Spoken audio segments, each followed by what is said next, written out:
Ya, halo Sobat Penyatir. Baru-baru ini, tepatnya pada pagi hari Selasa 7 Januari tahun 2025 waktu setempat, terjadi kebakaran hebat di Los Angeles, negara bagian California, Amerika Serikat.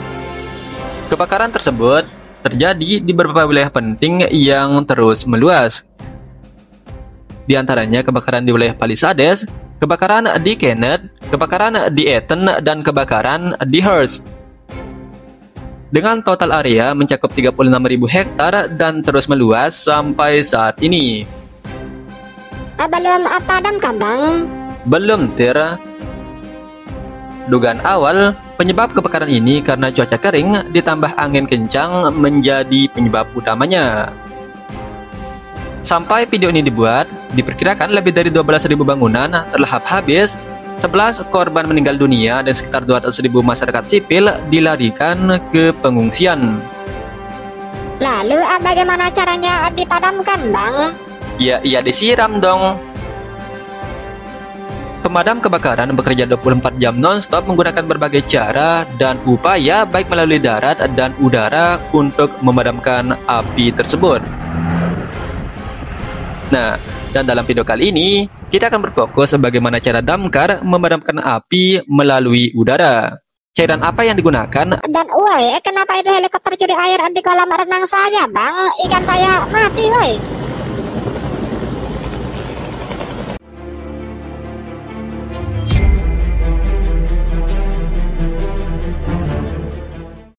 Oke, mari kita mulai. Aerial firefighting atau juga dikenal dengan metode waterbombing adalah metode memadamkan api atau kebakaran skala besar dari udara.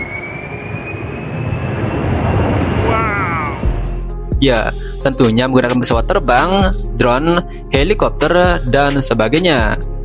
Kenapa nggak pakai mobil damkar aja, Bang? Seringkali kebakaran ini terjadi di daerah terpencil atau hutan yang impossible bisa dilewati oleh mobil pemadam kebakaran.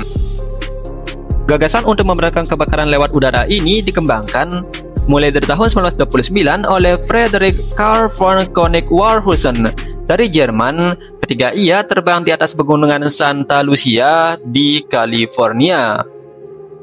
Umumnya pesawat terbang akan terbang rendah di atas area kebakaran, kemudian menjatuhkan air, busa, gel, dan penghambat api. Yang kalian lihat merah-merah ini loh, yang dikenal dengan post-check.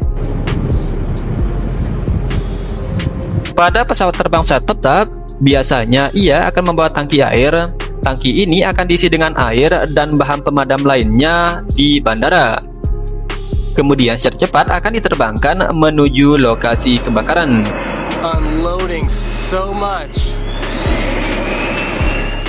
Namun dalam kasus kapal terbang atau pesawat amfibi, mereka tidak perlu bolak-balik ke bandara untuk melakukan isi ulang, melainkan akan menyekop atau menyedot air dari danau, waduk, atau sungai besar lainnya, yang memungkinkan pesawat untuk landing dan take off kembali.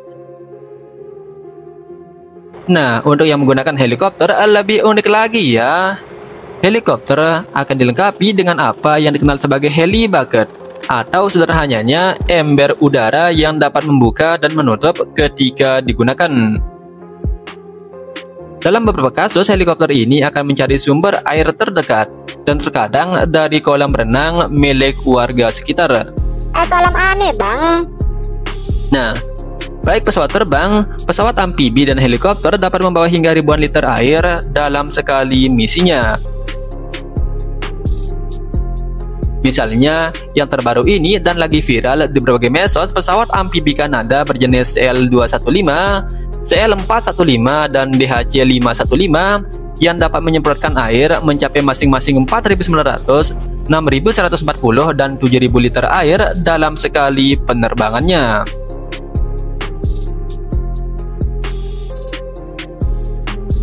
Bahkan, pesawat terbesar yang pernah dimodifikasi menjadi pesawat pemadam kebakaran berjenis Boeing 747 yang dijuluki sebagai pesawat super tanker.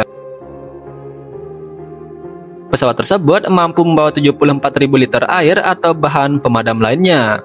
Tapi udah dipensiunin, Bang.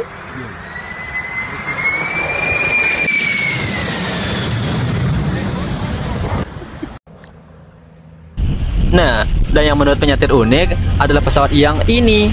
Ya, seperti yang sudah disebutkan, ini adalah pesawat amfibi Kanada yang akan menyekop atau menyedot air di area yang memungkinkan.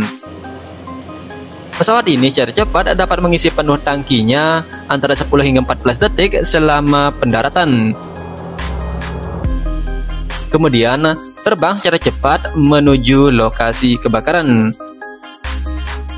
Pesawat ini dapat mengisi ulang hingga 100 kali dalam misi 4 jam dan menyemprotkan kurang lebih 613.240.000 liter air secara non-stop.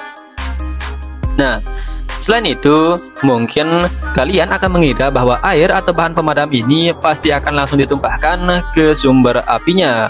Ternyata tidak. Air ataupun bahan pemadam ini justru akan ditumpahkan ke area yang belum terlahap api.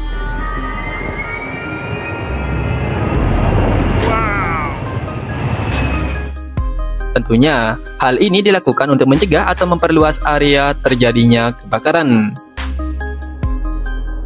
Dalam kasus kebakaran yang terjadi di Los Angeles, pemerintah negara bagian California menghabiskan dana sebesar 250 juta US dollar untuk 200 hingga 300 pesawat pemadam kebakaran yang beroperasi saat ini.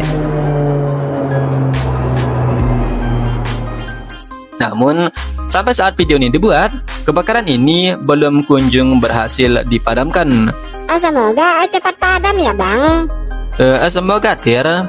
Oke, videonya sampai sini dulu ya Tir. Terima kasih sudah menonton video ini, dan seperti biasa, salam penyatir handal. Woi, itu siapa yang curi air di kolam saya bang? Ikan saya mati woi.